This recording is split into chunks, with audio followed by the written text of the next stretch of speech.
Je voudrais dire un petit mot pour essayer de remettre les choses à l'endroit, puisque tout le monde les voit surtout à l'envers. Quand je dis que dans ces organisations, nous étions protégés face aux autres, ce que je veux dire, c'est que dans le travail segmenté et séquentiel, il y a une vertu fondamentale, c'est que nous n'avons pas à coopérer avec les autres. C'est-à-dire que chacun peut faire son boulot dans son silo sans avoir à coopérer, collaborer, utiliser le mot que vous voulez, avec les autres. Or, contrairement à ce que l'on passe son temps à nous dire, la coopération dans les organisations, c'est tout sauf naturel. La coopération, c'est tout sauf spontané. C'est quelque chose qui est humainement dur, extrêmement dur, pour une raison d'ailleurs qui est évidente, c'est que la coopération, c'est quelque chose qui vous met dans des situations de dépendance vis-à-vis des autres. Et voyez, on pourrait faire le test dans cette salle, si vous posez la question de savoir, si vous prenez n'importe quelle situation de travail normale, aucune situation exceptionnelle bien sûr, mais juste la vie quotidienne, combien parmi vous aiment dépendre des autres? Vous verriez le résultat. Il vous suffit d'imaginer le temps et l'énergie que chacun d'entre nous passe à éviter toute situation de dépendance, ce qui est un combat quotidien. Eh bien, dans le mode de fonctionnement segmenté et séquentiel, vous n'avez pas à coopérer avec les autres. Pour utiliser un mot positif, vous disposez d'une énorme autonomie dans le travail. Simplement, qu'est-ce qui fait qu'on n'a plus pu, à un moment donné, fonctionner dans ce type d'organisation, c'est-à-dire dans ce type de façon de travailler. Car vous voyez bien ce qui s'est bâti autour de ce que je suis en train de décrire. Ce qui s'est bâti, c'est une espèce de deal implicite entre les entreprises et leurs salariés. L'entreprise a dit, n'a jamais dit, mais a fait vis-à-vis de ses salariés, elle a dit implicitement « je te protège ». Et encore une fois, c'est pas je protège ton emploi, c'est je te protège face aux clients et je te protège face aux autres. Toi, en contrepartie, tu m'amènes ton dévouement, ta fidélité, ta motivation, ton engagement au travail. C'est ce que les sociologues appellent le deal loyauté-protection. Ça marche très bien. D'ailleurs, vous ne trouvez pas que c'est quelque chose de marrant que cette période dans laquelle le client n'a pas le choix, on ait appelé ça les 30 glorieuses? C'est vous dire à quel point le client est un problème quand même. Hein. Vous voyez, c'est pas moi qui l'ai inventé.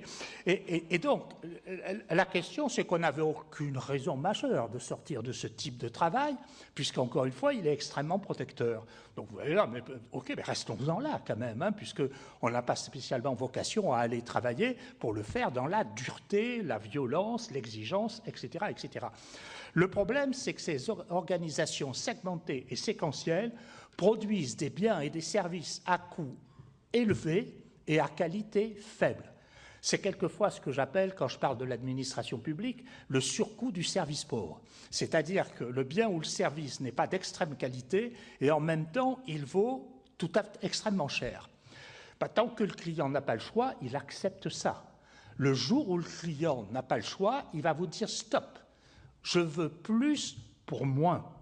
Ce qui est en apparence contradictoire, et excusez-moi de reciter l'administration publique, je ne le ferai pas trop souvent, mais il n'y a que dans l'administration publique aujourd'hui où l'on va vous répondre « si tu veux plus, ce sera plus ».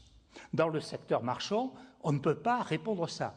Donc, pour résoudre cette quadrature du cercle, il faut que je propose mieux pour moi, il va falloir que je trouve une variable d'ajustement, comme on dit. Eh bien, la variable d'ajustement qu'ont trouvée les entreprises, c'est l'organisation du travail.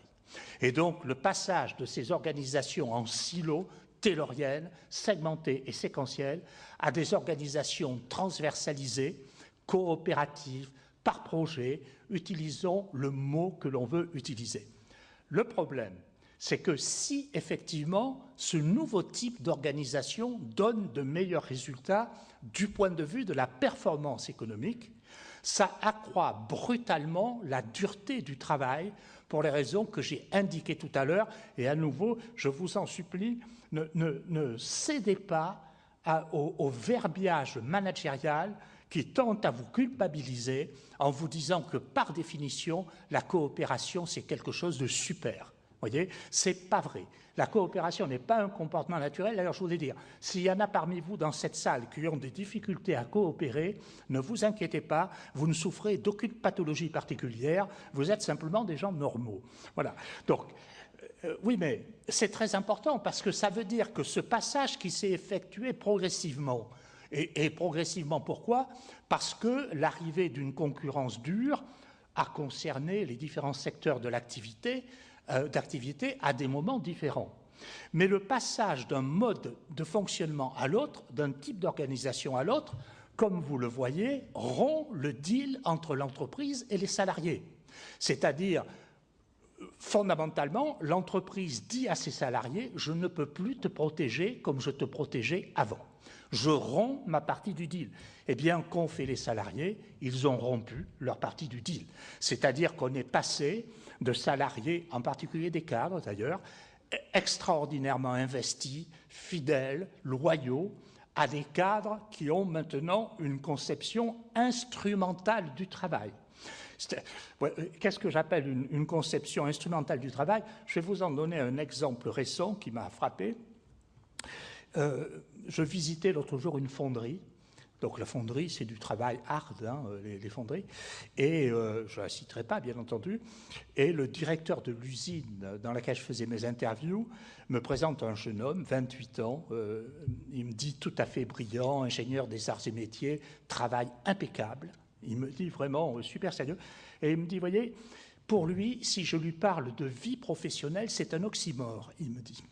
C'est-à-dire, on ne peut pas mettre ensemble les mots vie et professionnel, me dit-il. Voilà, et c'est effectivement une caractéristique de la situation actuelle, de ce que j'ai appelé tout à l'heure le désinvestissement du travail, qui ne concerne pas, comme on le croit, que les nouveaux entrants sur le marché du travail, qui progressivement concernent toutes les catégories, mais plus particulièrement les nouveaux entrants.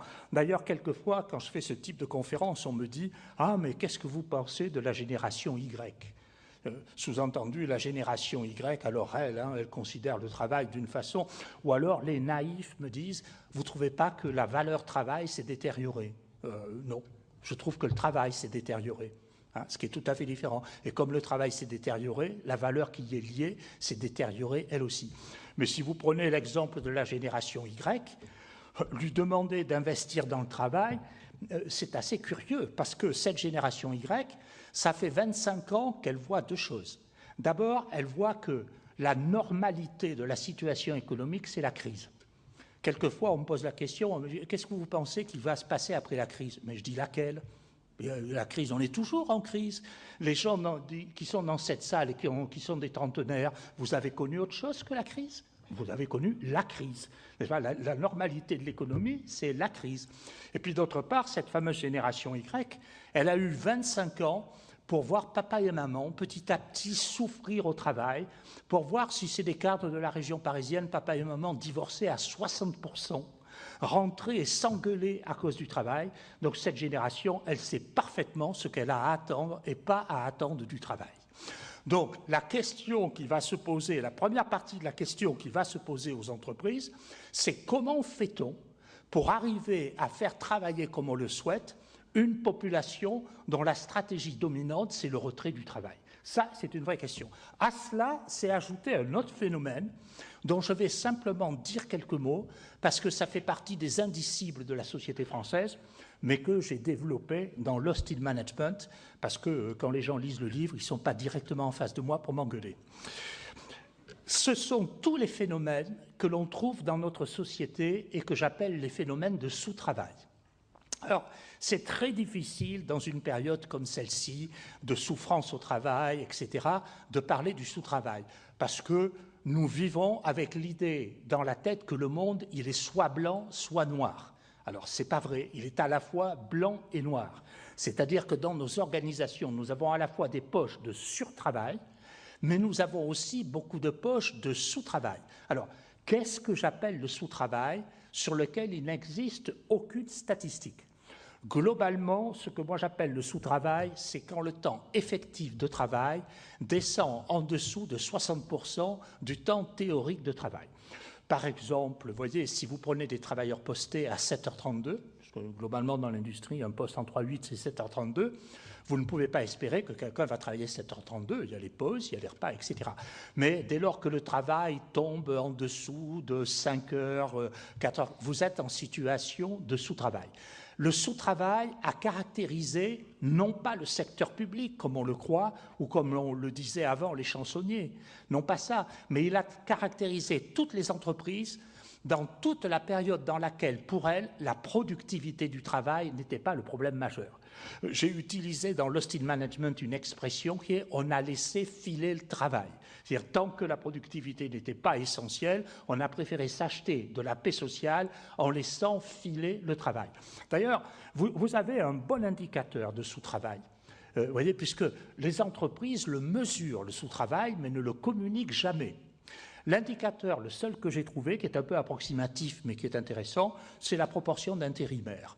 C'est-à-dire, plus il y a d'intérimaires dans une organisation et plus il y a de sous-travail dans cette organisation. Non pas que ce soit les intérimaires qui sont en situation de sous-travail, c'est l'inverse. Mais comme dans toutes les sociétés, chaque fois que l'on veut avoir des privilégiés, il faut des exclus pour faire ce que les privilégiés ne font pas. Donc, quand on n'arrive pas bien et qu'on en a les moyens à faire travailler les titulaires, on demande aux intérimaires de faire le travail que les titulaires ne font pas. D'ailleurs, telle ou telle entreprise qui se trouve dans ce livre, mais que je ne citerai bien sûr pas, a fait les calculs de différentiel de productivité entre les titulaires et les auxiliaires qui va souvent de 1 à 2.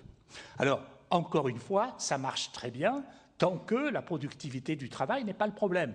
Mais vous voyez à un moment donné, quand les deux phénomènes se sont rencontrés, ce qu'il a fallu faire. Il a fallu remettre ou essayer de remettre au travail à la fois des populations sur lesquelles on avait laissé se développer des pratiques qui posent problème aujourd'hui, et en même temps, il faut obtenir le travail que l'on souhaite d'une population qui est en situation de retrait par rapport à ça. C'est un pari difficile et dur auquel se sont trouvées confrontées les entreprises. Alors, la question, c'est comment y ont-elles répondu?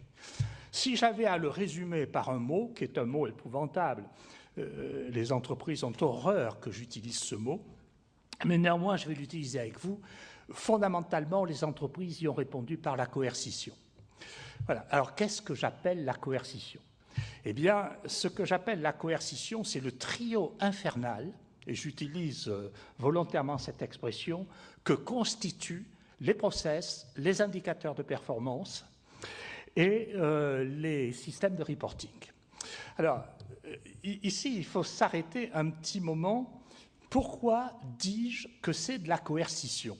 Eh bien, parce que ce soit les process, les indicateurs de performance ou les systèmes de reporting, ils n'ont qu'un objectif, c'est d'enserrer le travail humain dans une série de techniques, on va dire ça comme ça, qui devraient permettre normalement d'en assurer le contrôle.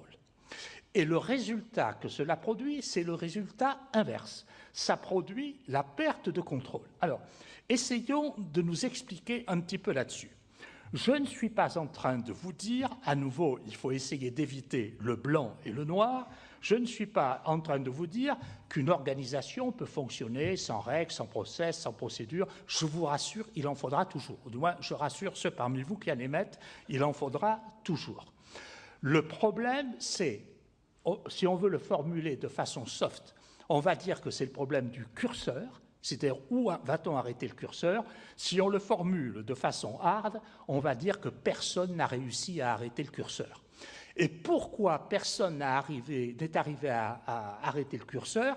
C'est que tout simplement, tous ces process, ces indicateurs, ces systèmes de reporting sont émis par des parties différentes de l'organisation. Et aucun ne sait ce que les autres ont émis. Sauf que tout ça arrive en entonnoir sur les salariés eux-mêmes. Et ça donne des univers ingérables. D'ailleurs, je me plais toujours à répéter une chose que tout le monde comprend, que tout le monde sait, et dont personne ne tire jamais la moindre conséquence. Je voudrais donc rappeler ici qu'en français, la grève du zèle, ce qu'on appelle la grève du zèle, c'est le fait de gens qui cherchent simplement à appliquer toutes les règles qu'ils sont censés appliquer. Ça s'appelle la grève du zèle. Ce qui veut dire que quand on émet beaucoup de règles, on ne les émet pas pour résoudre des problèmes. Au contraire, on croise les doigts en espérant que les gens seront assez intelligents pour ne pas les appliquer, puisque dès lors qu'ils les appliquent, ça s'appelle la grève du zèle. Mais ça veut dire que la plupart de ces choses qui sont émises ne sont pas émises pour résoudre des problèmes, elles sont émises pour couvrir ceux qui les émettent.